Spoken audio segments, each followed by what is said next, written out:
जब हमारा मन अध्यात्म की तरफ आकर्षित होता है तो हमारा मन आध्यात्मिक चीजों को पसंद करने लगता है। धार्मिक चीजें संत वाणी अच्छी लगने लगती है और इन वाणियों से प्रभाव भी महसूस होता है। हम प्रभावित भी होने लगते हैं। धार्मिक अनुष्ठान अच्छे लगने लगते हैं। धार्मिक चर्चा, धार्मिक लोग, धार्मिक प्रवेश रुचकर लगने लगता है। उस समय हमारा मन तेजी से कुछ आध्यात्मिक उपलब्धियां जानने का, उन्हें पाने का तेजी से उत्सुकता भरा प्रयास करता है। अनजान होने के कारण कुछ समझ नहीं आता है कि मैं क्या करूं और तेजी से प्रयास करता हूं कि कुछ प्राप्त कर लूं। मैं कौन सा भजन करूं, कैसे भजन करूं, कौन सा भजन उचित है, कौन सा अनुचित है, कौन से भजन को करना चाहिए, किसको नहीं करना चाहिए। उस समय कुछ डर भी लगता है, मन भयभीत भी होता है कि कुछ साधना से कुछ हो ना जाए, मेरा कहीं कहीं बर्बाद ना हो जाए, लोग कहीं मुझ पे हंसे नहीं, सब गड़बड़ ना हो जाए। पाने की लालसा तो है, अंदर में डर भी रहता है। ऐसे में आपकी बुद्धि तमाम तर्क भी देती है, सही गलत, उचित अनुचित के तराजू में रख करके आपको भ्रमित करती है। और हम अज्ञानता के कारण तमाम उत्थान उठे हुए विचारों से अलग अलग रूपों में भ्रमित और भयभीत होने लगते हैं, महसूस करते हैं, जिस कारण हमारा मन जो है ना बार बार भ्रमित होकर के तेज उत्सुकता लिए हुए भजन चुनने में काफी कठिनाई होने लगती है। कम समय में कुछ ऐसा पाने का प्रयास होता है कि जो मुझे जल्द मिल जाए, जब से मिल जाए या तब से मिल जाए। जब उसके अनुसार वो भजन उसे प्रारंभ कर भी देता है और उसके अनुसार जब उसे रिजल्ट नहीं मिलता है, आध्यात्मिक सफलताएं नहीं मिलती हैं, तो फिर वो अपने गुरु को बदल देता है, नया गुरु धारण कर लेता है, अपनी भजन की विधि को बदल देता है, नई विधि अपना लेता है। या गुरु नहीं है, गुरु नहीं है तो उसने अपनी जो पहले से विधि अपना रखी थी उस विधि को छोड़कर फिर नई विधि अपनाता है। उसमें भी कुछ नहीं मिलता तो फिर नई विधि अपना लेता है, उसमें भी कुछ नहीं मिलता तो उसके बाद फिर एक नई विधि अपना लेता है। इस तरह से भजन करता रहता है। ये बिना गुरुओं के करते रहते हैं और देखते हैं कि इस नई विधि से क्या मिलने वाला है। इस प्रकार वो अपने जीवन में कई सारी विधियों और गुरुओं को अपने जीवन में बदलते रहते हैं, कई बार बदलते रहते हैं। तो इस प्रकार के साधक या इस प्रकार के साधकों के पास एक लंबे समय के पश्चात भी उनके पास सिर्फ एक ही प्रश्न होता है और कुछ भी नहीं होता है। क्या होता है कि समझ नहीं आ रहा कौन सा भजन करें और किस भजन से क्या मिलेगा। देखिए ऐसा है, मैं आपको बता दूं, भजन सभी अच्छे होते हैं, ये ध्यान रखना।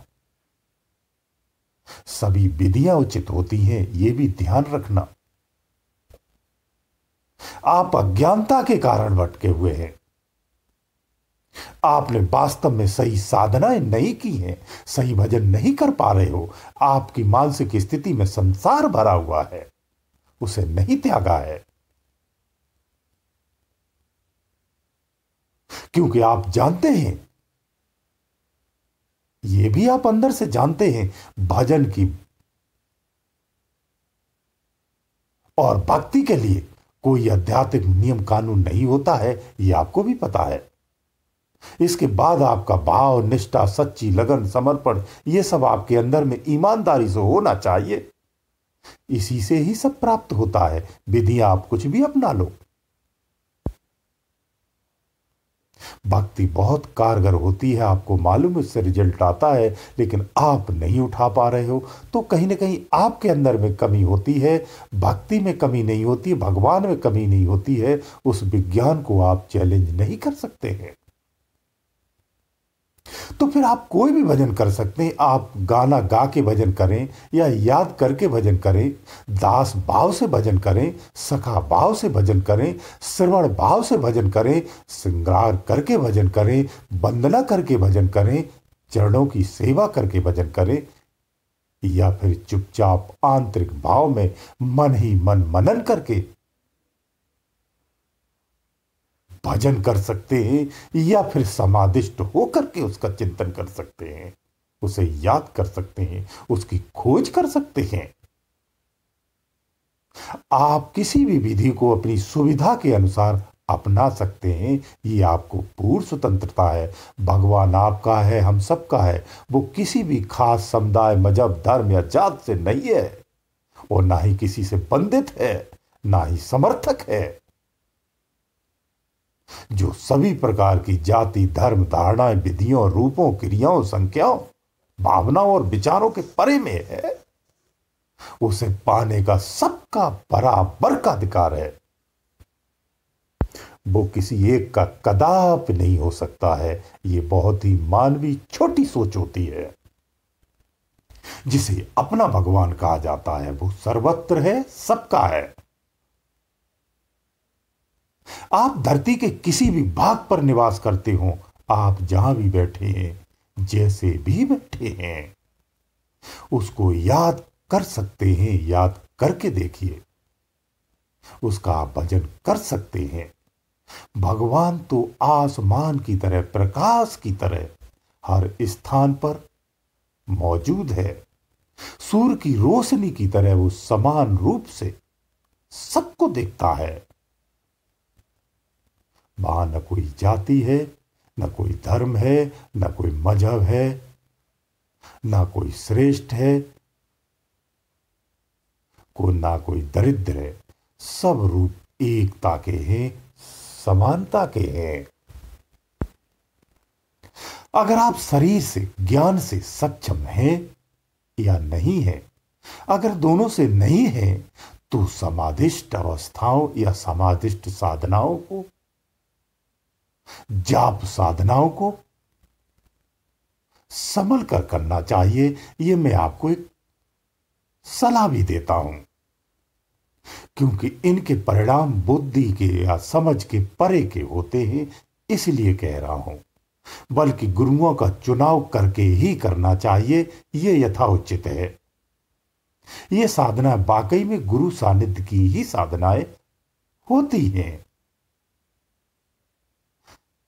अन्य पूजा पाठ, भजन, कीर्तन, बंधन, सेवा, दान, आत्म निवेदन, श्रवण, चिंतन, ये सब आप बिना गुरु के कर सकते हैं। ये संभव है। ये भक्ति रूप में ही देखा जाता है। कुछ साधक आंतरिक अनहोनियों से डरते हैं, साधनाओं से डरते हैं, वो सब ये ऊपरी साधनाएं करते रहते हैं। लेकिन भला इनका भी होता है, कल्याण इनका भी होता है, ये निश्चित है। परमात्मा को आप जिस रूप में भी भजिए, जिस रूप में भी याद करिए, जैसे भी याद करिए, आपके सम्मुख हो जाता है, आपको गले लगा लेता है। तो इस प्रकार से आप कोई भी भजन कर सकते हैं जो आपके लिए, आपकी स्थिति के लिए, आपकी जीवनचर्या के लिए जो उचित हो, उसे आप अपना करके धारण कर सकते हैं।